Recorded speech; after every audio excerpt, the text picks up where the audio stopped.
My name is Gary Aboud. I'm the Corporate Secretary of Fishermen and Friends of the Sea. I have a short but powerful message. We look up to our leaders. We emulate them. They are our guidelines. So to have a Prime Minister that is calling civilians and citizens idiots and jackasses and saying that he's going to bully the EMA and move heaven and earth to get them to approve, to bypass the law, to bypass procedure, with the persuasion that he has, he appoints the board, he appoints the chairman. They're not as independent as they should be anyhow. That is bullying. That is wajan behavior. Now, Joe Biden resigned. His time had come. Hasn't Dr. Rowley's time come? I'm not in favor of the UNC, but I'm in favor of leadership that can take us and inspire us to a bright future. And with the persuasion that he has, he appoints the board, he appoints the chairman. They're not as independent as they should be anyhow. That is bullying. That is wajan behavior. Now, Joe Biden resigned. His time had come. Hasn't Dr. Rowley's time come? In favor of leadership that can take us and inspire us to a bright future. And it has come for us to recognize that leadership is statesmanship by example. Thank you for watching. When the refinery was being operated, they earned enough foreign exchange from sales, so that they earned more foreign exchange from the sales of refined products, from fuel, from gasoline and diesel, than it cost them to purchase the crude to put through the refinery. So they were net foreign exchange. And under the Freedom of Information to the Ministry of Energy, and we got the exact data. For 4 years, Petrotrin did not rely on government subventions. So 2016, 17, 18, Petrotrin were not given 1 penny from central government. But yet the Prime Minister and members of his cabinet kept speaking about Petrotrin like that they were going to sink the national economy, saying that if they were kept going, they would lose $2 billion a year. If that were true and Dr. Rowley's statements were genuine, then why is there no evidence of any subvention to keep the company afloat in 2016, 17 and 18? And when they were paid in 2019, $1.2 billion from the Ministry of Finance, that was specifically to pay severance. So are we being run by a government with integrity? Is the public interest being served by officers duly elected who are concerned about the welfare of the least privileged, or are they ambitiously seeking to become the most privileged? These are serious questions. When the refinery was being operated, they earned enough foreign exchange from sales, so that they earned more foreign exchange from the sales of refined products, from fuel, from gasoline and diesel, than it cost them to purchase the crude to put through the refinery. So they were net foreign exchange. When you go to the hospital and see sick people waiting 10 hours, how do you feel? When you go to take a bus and the bus doesn't come, how do you feel? When you drive on the road and you break your axle because the road isn't repaired, when you see WASA paying $1.5 million a day for salt water, desalinated water, and you see so much leaks, how do you feel? When you see a Prime Minister passing legislation that himself and the President should be paid their full salary for the duration of their lives as pension, but everybody else gets less, how do you feel? When you are lied to and have to pay triple for the price of oil and gas, how do you feel? When you see a private company that is secret, that no one knows who the owners are, making $400 and $500 million a year, selling oil and gas to ships, profits that should have been going to the national treasury, how do you feel? When the application for that company was made 6 months before Petrotrin closed, when the applicants, Dr. Rowley's close friend, would not have known or should not have known of the planned closure of Petrotrin. When you are lied to and told that Petrotrin is sinking the economy, when for 3 consecutive years not a penny was paid in subventions, how do you feel? is the public interest being served by officers duly elected who are concerned about the welfare of the least privileged, or are they ambitiously seeking to become the most privileged? These are serious questions.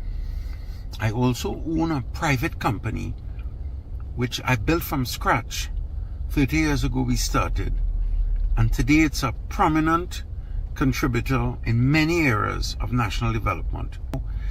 The UNC has gone down a road where its main spokesperson, Philip Alexander, with great respect to Kamala, I'm wondering why would she want the UNC to hate and expel businesses?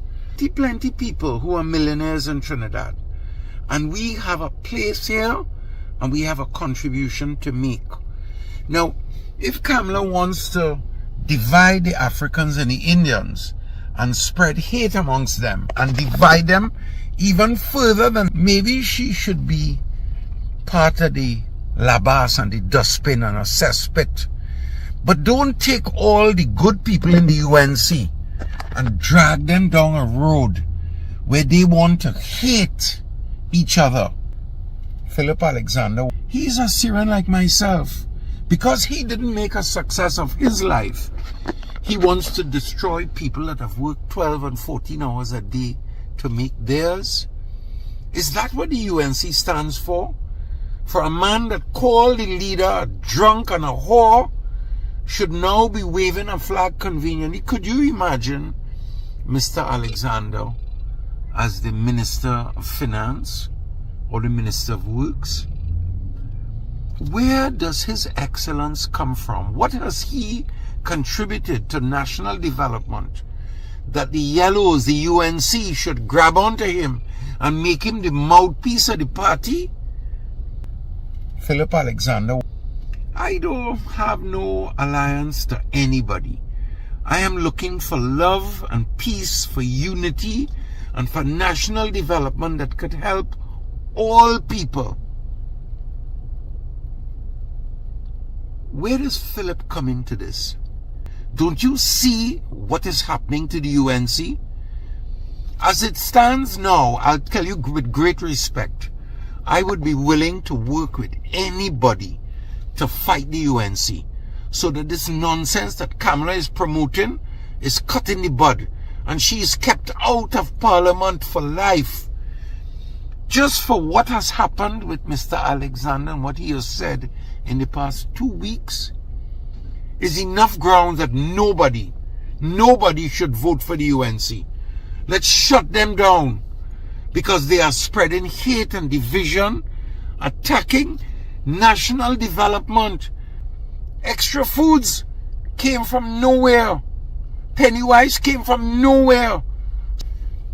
Come on, we're not going down like Chavez. We're not expelling 20,000 businesses, Kamala. With great respect to you, Kamala, you are leading your people astray. If it is a strategy of promoting hate, then it's time we shut down the UNC. Completely shut it down. Get rid of all of them because they're not worthy of the flag of Trinidad and Tobago. Please also remember where we came from, what we came from, what we went through, what we suffered.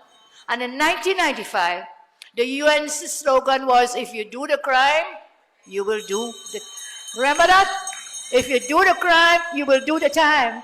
And that is when we won the 1995 elections. And there we were, the crime went down. Yes. Going down, going down. Then what happened? What happened? PNM again. Yes, Anil, PNM again. And the crime started to escalate. Fast forward to 2010, again, what was it? It was crime. We talked about the crime, and the PNM lost the election. So we hardened. They said, stick break in your ears. How many times you will do the same thing?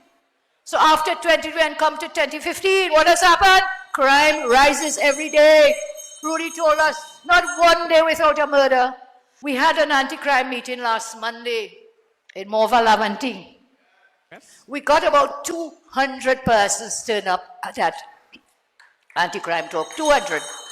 I thank you, and I want to thank the residents who came out there braving whatever the situation was, because that very day, the night we were going in, there was a murder in the area, that very day. But they came out. About 200 persons, jobs. When we were in office, we created over 51,000 jobs. We did so without a single tax, not one new tax. I know for UNC, but to me, after Patrick Manning, UNC did so a lot. I'm telling you. I get a laptop, I get a food card, my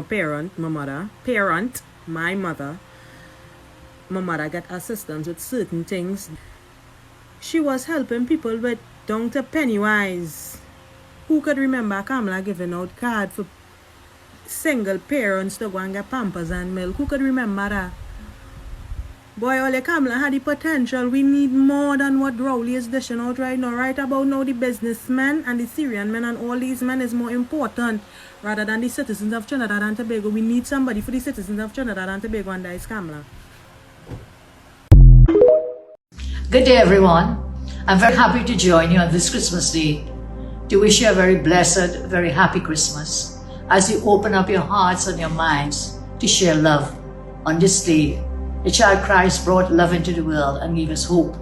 So I ask you to keep that hope alive as you enjoy it. And I also ask you to think of those who are not as fortunate as you are, and let's try to share with them some of that love and some of that hope. A very, very Merry Christmas. I thank you all very much. Enjoy.